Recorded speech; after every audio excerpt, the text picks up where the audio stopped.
Should you work out in a fasted state or not? That's the big question. You've heard that you could lose muscle. You've heard that you could maybe screw up your hormones. You don't know if it's good for thyroid. Well, we're going to answer all these questions in this video, and things like facts and studies when it comes to exercise and fasting. Is your body fat adapted and what that means? Sleep quality, your body fat level consideration, biohacking or anti-aging effect, considering your own schedule, if it matters what you eat after a workout, muscle wasting, and then bottom line. And before we get into that, if you're new to my channel, hi, I'm Lex Bilko. After 20 years in fitness and health industries, after training as an amateur bodybuilder, kickboxer, and boxer, and after helping hundreds of women lose weight and feel better, I'm combining all that information in a program that I call the Bilko method that I use with my clients, and I share all that information here with you on this channel. So make sure to subscribe to get all that knowledge delivered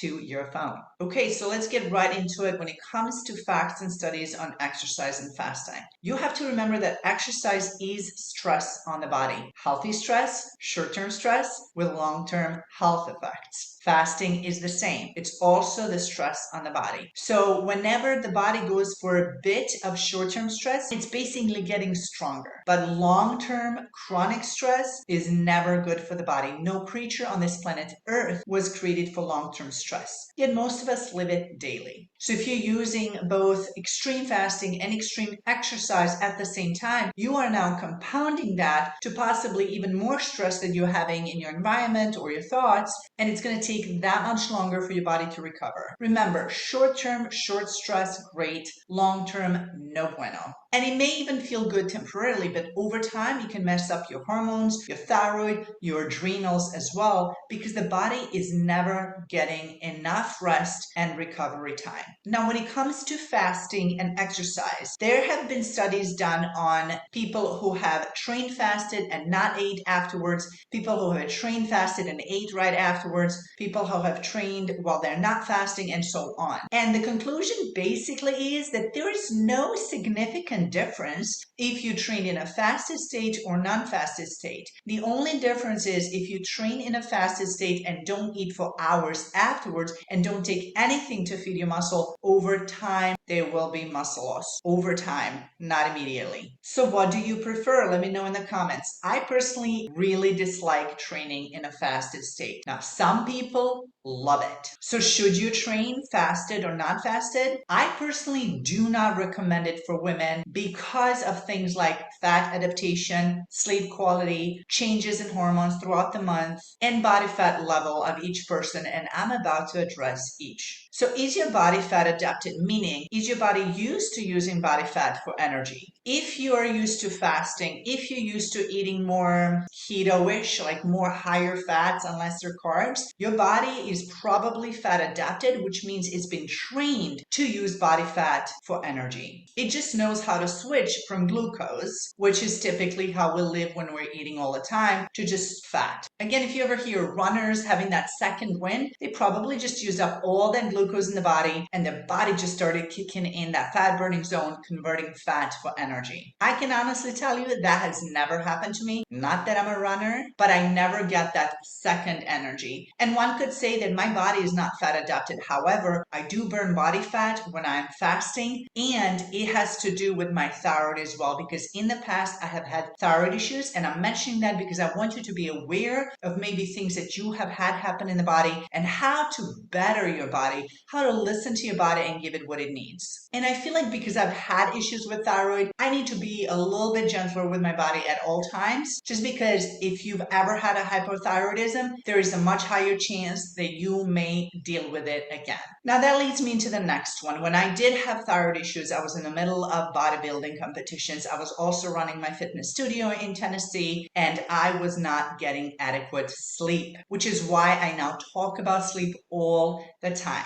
If you are not sleeping, if you're not getting quality sleep, you're already in a state of stress. And if this is happening on a regular basis, that's your chronic stress. So now we're talking about stress from not sleeping, stress from fasting, stress from exercising. As you can guess, it's a little too much. Your body repairs when you're in deep sleep. When you're in REM sleep, when we're dreaming, that's when our body is healing our muscles from the workout. It's boosting our white blood cells. It is repairing every cell of the body. So if you're not getting proper sleep, that would be the first thing to address. And if you are actually fasting but not able to sleep or developing sleep issues, please watch my other video on side effects from fasting. It will explain how to change that. All of the above can lead into hormonal imbalance, but even with all the hormones being balanced, we as women have different hormones pretty much each week of the 28-day cycle. Keeping that in mind, note that our strength changes as well. We have the most strength once our period starts. From the first day of our cycle, maybe a day or two after, we start getting more and more energy. This is the time for heavy lifting. This is the time for muscle building. And with each week from that point on, right after ovulation, your energy is going to start to drop. And then you have to adjust because there shouldn't be any fasting last week before your period. And it's also the time to back off the workouts, and naturally you won't be as strong. Which if you train with men like I used to, it was really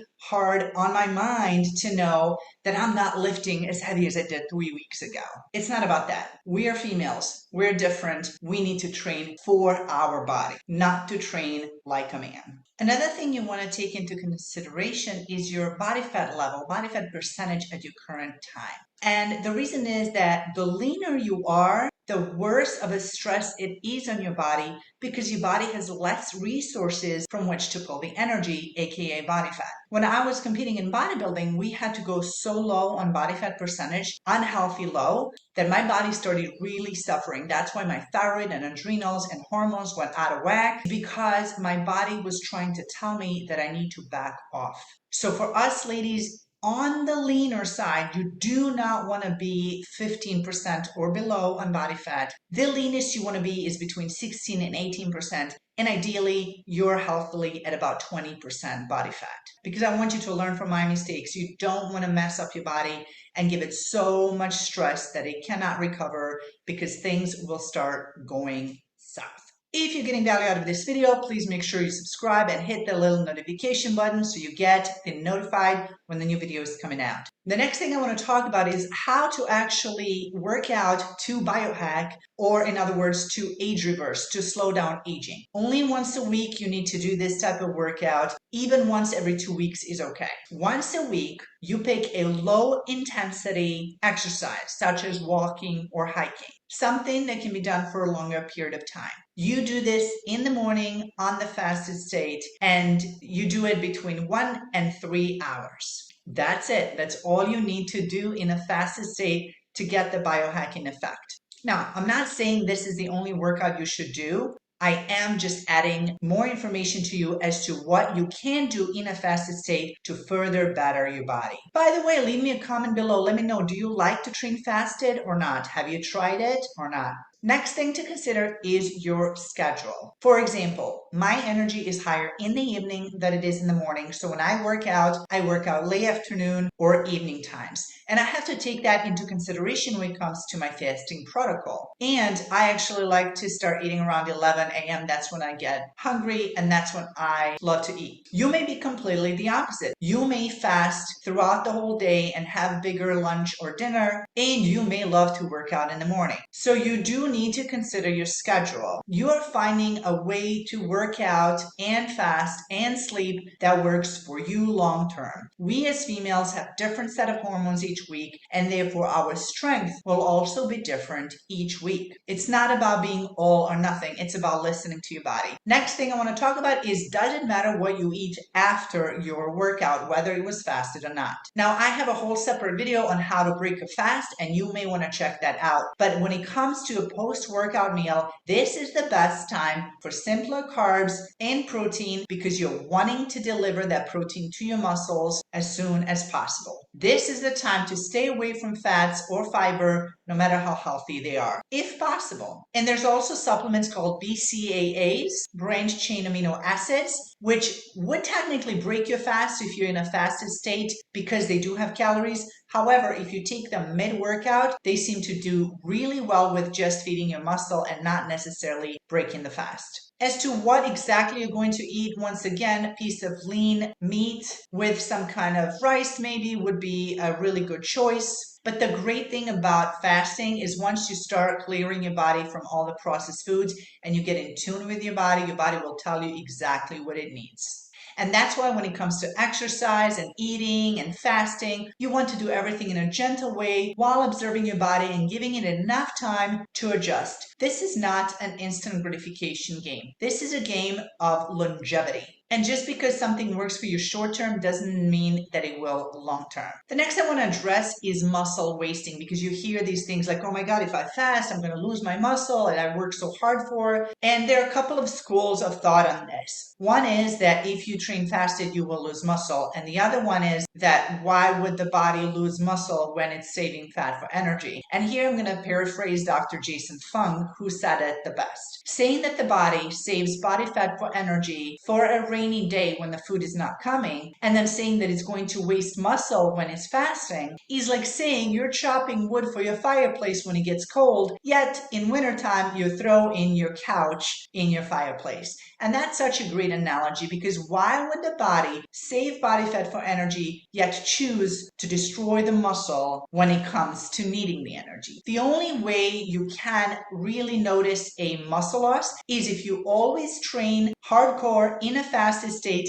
and not eat for a long time afterwards without taking anything to feed your muscle. And again, I will tell you as a female, this is not going to work long term. When it comes to your hormones, when it comes to your thyroid, when it comes to your adrenals, you need to adjust. I just mentioned the BCAAs. Again, you could take that if you know you're not going to eat for a while after your workout. But if there is a way to fit a meal in so that you can feed your muscle, that would be the best choice. When it comes to supplements, I'll leave the links in the descriptions to the ones that I use, that I have used for years and I find beneficial to my muscle. And bottom line is, ask yourself, why are you doing this? If your reason is to just go hardcore and to prove to yourself that you can, I'm going to ask you to reconsider that. And I'm speaking from experience because once again, I used to do that and it really messed up my body. And the reason you should or should not work out fasted is because it feels good to you. So I'm giving you a permission slip to use all of these as guides, not the rules. And do what's best for you long term. Do it gentle, give your body time to adjust, then tweak things around.